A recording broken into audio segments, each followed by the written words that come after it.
Hello, students. Today we are going to read a very nice poem, The Bengal Sailors, written by Sarojini Naidu, the Nightingale of India. Bharat Kokila. Before we start the poem, we should know some important information about the poetess. As we know, she was born on 30th of February 1879. She was a very good writer. She was called Nightingale of India. Do you know why? In spite of being the writer of children, she used to write in several different languages. Except Hindi, she knew Bengali, English, Telugu, Urdu, and Persian languages.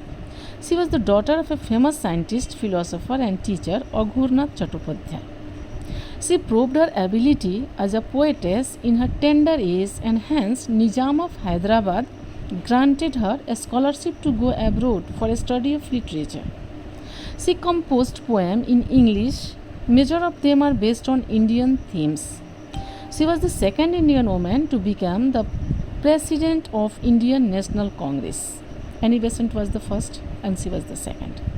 She was the first woman governor of Uttar Pradesh, a large state of India, perhaps the biggest state in its area and population, and she was the first lady governor of our country. She participated in freedom struggle movement and she was very close to Mahatma Gandhi. She breathed her last on 2nd March 1949.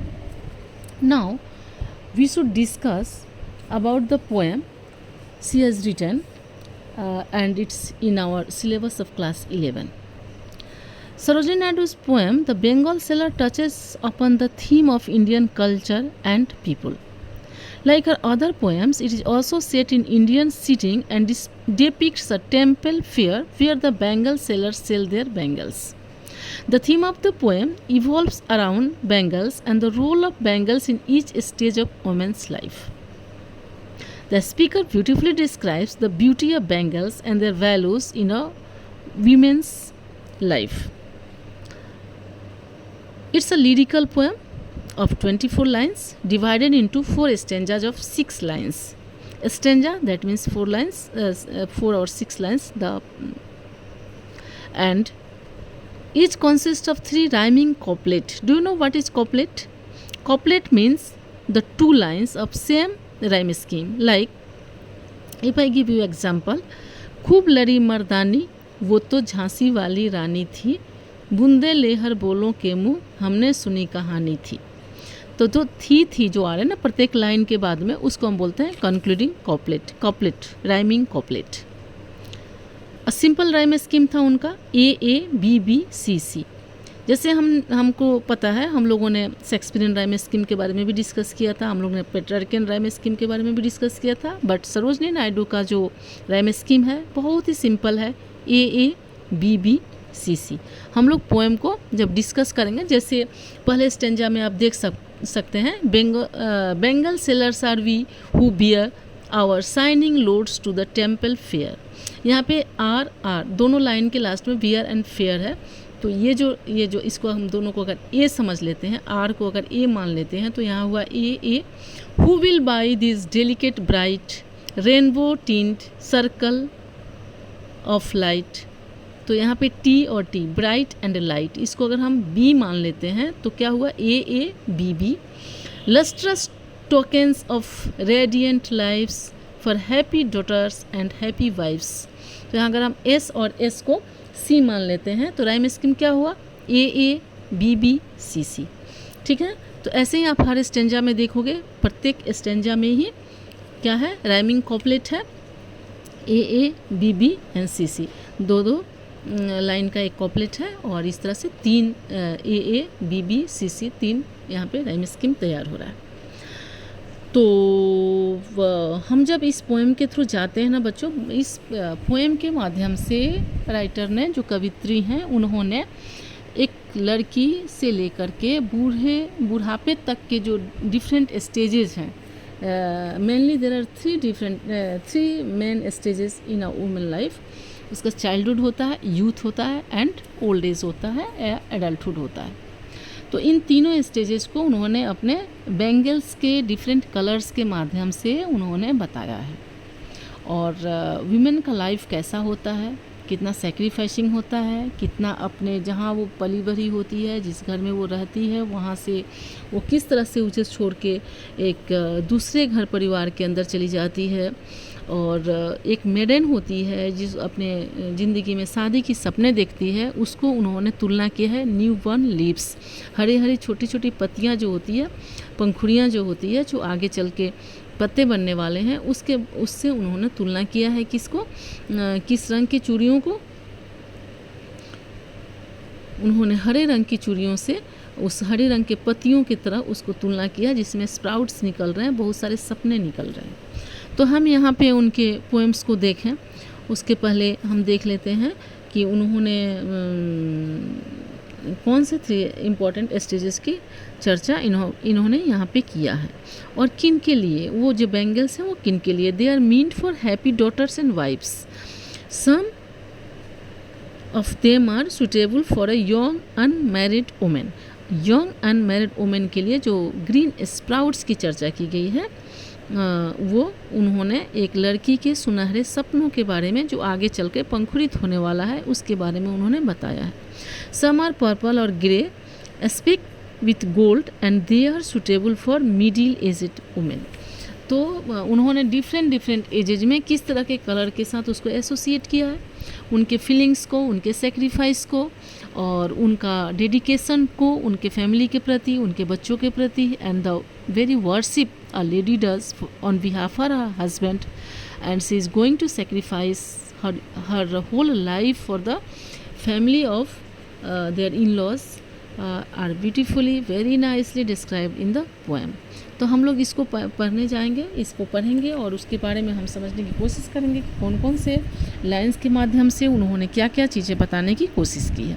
Bengal sellers are we who bears our shining loads to the temple fair. Bangle sellers कौन है? जो लोग shining, चमकते हुए एक पोटले का भार को ढोते हुए कहाँ जाते हैं? मेले में जाते हैं। Will by this delicate bright rainbow tint circle of light. तो ये रेनबो में 7 रंग होते हैं, आप लोग जानते हैं कि 7 रंगे होते हैं रेनबो। तो ये चूड़ियाँ भी काफ़ी डेलिकेट हैं, ब्राइट हैं और बहुत सारे कलर्स को लिए हुए हैं। ये कौन खरीदेगा? Lustrous token of radiant lives for happy daughters and happy wives. तो जो खुशहाल महिलाएं हैं, जो खुशहाल बेटियां हैं, वे लोग फेयर में जाते हैं, मेले में जाते हैं और वहाँ जा कर के वो लोग खूबसूरत रोशनी के इंद्रधनुष रंगों के घेरे के रूप में वर्णित किया हुआ जो चूड़ियाँ हैं, उनको खुशहाल इच्छाओं के साथ उन्होंने उसको अपने घर लेके आने के लिए, हंसी खुशी उसको ग्रहण करने के लिए, पहनने के लिए उत्साहित होती हैं। Some are meet for maiden wrist silver and blue as the mountain mist. Maiden के लिए कौन सा कलर बताया उन्होंने? Some are silver and blue mix, जो है माउंटेन मिस्ट के जैसा। Some are flushed like the birds that dream on the tranquil brow of a woodland stream. Some are aglow with the bloom that cleaves to the limpid glory of newborn leaves. उसमें उन्होंने बताया कि कुछ चूड़ियाँ रजत और नीले रंग की हैं, पहाड़ी धुंध की तरह धुंधली होती हैं। वे कुंवारी लड़कियों के लिए हैं जिनकी विवाहित जीवन के लिए अनगिनत इच्छाएं हैं। कुछ कलियों के समान गुलाबी होती हैं जो किसी वनधारा की शांत सतह पर खिलती हैं। इनमें से कुछ चूड़ियाँ हरे रंग की हैं जिनकी ताजगी नए जन्म के कोमल पत्तों की विशुद्ध सुंदरता के करीब है। इन रंगों की सभी चूड़ियाँ अविवाहित लड़कियों के लिए उपयुक्त हैं जो घर में बैठ के अपने भविष्य की मधुर सपनाओं में खोई रहती हैं और जिनके जीवन में बहुत सारे सुनहरे पत्ते निकल के आने वाले हैं। स्टैंजा 3 में उन्होंने डिस्कस किया है some are like fields of sunlight corn meet for a bride on her bridal morn some like the flame of her marriage fire or rich with the hue of her heart's desire tinkling luminous tender and clear like the bridal laughter and the bridal tear. इस आप देखते हो कि शादियों में कितनी तरह की चीज़ें हमको देखने को मिलती है। एक तरफ तो लड़के लड़कियों के मन में एक उत्साह होता है, एक खुशी होती है, एक नए संसार की शुरुआत करने वो जा रहे हैं। दूसरी तरफ लड़की की आंखों में आंसू होती है, जो दुल्हन बन के अपने उस घर से हमेशा हमेशा के लिए दूर जा रही है जहाँ पर उसने जन्म लिया, पली बड़ी, खेली कूदी, हंसना खेलना सीखा, और वो अपने माता पिता से अलग होके जा रही है। ये घर अब उसके लिए पराया हो रहा है और वो किसी ऐसे घर को अपनाने जा रही है जहाँ के बारे में उसको कुछ भी पता नहीं है, जहाँ पे उसको कुछ भी मालूम नहीं है उसके साथ क्या होने वाला है, उसके साथ कुछ अच्छा होने वाला है, उसके साथ कुछ बुरा होने वाला है, उसको उसका पता ही नहीं रहता है। और वो एक ऐसे शादी, एक ऐसे सेरेमनी, एक ऐसे उत्साह, एक ऐसे उत्सव का कहानी होता है जहाँ पे एक पिता जिसने बड़े प्यार से अपनी बेटी को पाला है, बड़ा किया है, उसको सारे संस्कार दिया है, जिसको वो आज दान करके पढ़ाया करने जा रहा है, ये शहनाई उस खुशी में बजती है, ये तरह तरह के व्यंजन उस खुशी में पकते हैं कि एक बेटी अपने बाप से हर रिश्ते को तोड़ करके एक दूसरे घर को अपनाने के लिए जा रही है। तो कितना पैथेटिक, कितना हार्ट ब्रेकिंग, कितना इमोशनल ये सीन है, जिसको उन्होंने बड़े ही सुंदर तरीके से इस कविता में दर्शाया है।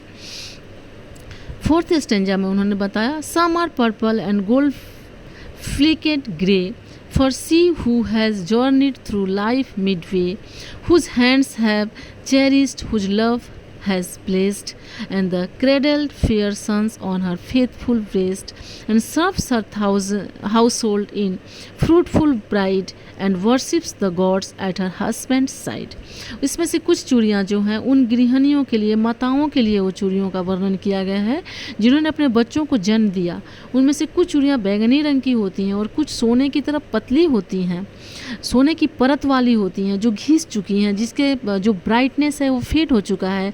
जैसे कि वो जो औरत अब माँ के रूप में या दादी माँ के रूप में हमारे सामने है, जिनका सौंदर्य फेड हो चुका है, जिन्होंने अपने उस सुनहरे दिनों को जिन्होंने अपने परिवार में डेडिकेट कर दिया है, जिन्होंने परिवार के भले के लिए अपनी ज़िंदगी को खपा दिया है, ये सभी चूड़ियाँ विवाहित महिलाओं के लिए हैं, जो मध्यम आयु वर्ग की हैं, जिनके हाथों में अपने प्यारे बेटों की देखभाल, प्यार और परिवेश इन हाथों से किया है, उनको बड़ा किया है, उनको संस्कार दिए हैं, और बहुत सारी ऐसी चीज़ें उन्होंने जहर के जैसा पी लिया है। उन्होंने परिवार को अच्छा रखने के लिए बहुत सी अप्रिय घटनाओं को अपने सीने में छुपा के रखा है। उन्होंने गर्व से अपने परिवार की सेवा की है और अपने पति के धार्मिक स्थान पर बैठने का सम्मान प्राप्त किया है। तो इस कविता के माध्यम से उन्होंने एक महिला, एक भारतीय महिला के त्याग की, तपस्या की और एक दूसरे परिवार को बिल्कुल प्यार से ग्रहण करने की पूरे सफ़र का वर्णन किया है। हम लोग कुछ इसमें डिफ़िकल्ट वर्ड्स को थोड़ा सा बच्चों की सहूलियत के लिए मैं बता देना चाहूँगी। डेलिकेट आप जानते हो, टेंडर, कोमल, और रेनबो जो इसमें 7 कलर होते हैं, इंद्रधनुष कहा जाता है जिसको, लस्ट्रस माने चमकीली, रेडिएंट जिसको दीप्तिमान कहा जाता है, रिस्ट माने कलाई, मेडन कुंवारी लड़की, फ्लस्ट यानी गहरा लाल, बर्ड्स होती हैं कलियाँ, ट्रैंक्विल माने शांत, और ग्लो माने चमकता हुआ, क्लिप्स माने विच्छेदन, लिम्पिड ट्रांसपेरेंट पारदर्शक जिससे हम देख सकते हैं इस पार से उस पार, हु माने होता है रंग, जुनून, और टिंकलिंग होता है साउंड, मीठी आवाज़ जो होती है, खनखनाहट जो होती है उसको कहते हैं टिंकलिंग, ल्यूमिनस ब्राइट चमकदार, गोल्ड फिकल ग्रे जिसमें छोटे छोटे सोने की परतें वाली जो होती है, जिसमें सोने के परत से ढका जाता है किसी चीज़ को, वो रैप किया जाता है, और क्रेडल होता है सावधानी से संभालना। अब इसमें हम छोटे छोटे कुछ शॉर्ट आंसर्स की भी चर्चा कर लेंगे फ्रेंड्स। जैसे यहाँ पे आप देख सकते हैं ये बहुत सारे शॉर्ट क्वेश्चंस हैं, आप उसको लॉन्ग क्वेश्चंस भी मैंने दिया है ताकि आपको ये पोएम अच्छी तरह से समझ में आ जाए। इसके अलावा कुछ और भी शॉर्ट क्वेश्चंस की हम चर्चा करते हैं। Who is Sarojini Naidu? She is the क्या है, poet. When was Sarojini Naidu born? हम लोगों ने क्या देखा, 13 फरवरी 1879। Where was Sarojini Naidu born? In Hyderabad. Who is known as Nightingale of India? Srimati Sarojini Naidu. Sarojini Naidu is known as the Nightingale of India. तो इस तरह से छोटे छोटे क्वेश्चंस होते हैं जिसको आपने अगर इस हमारे एक्सप्लेनेशन को सही से सुना होगा तो शायद आप बहुत सारे क्वेश्चंस के आंसर खुद ब खुद कर सकोगे. And if you feel any difficulty, feel free to share in comment box, and I will try my best to answer all your queries. Thank you.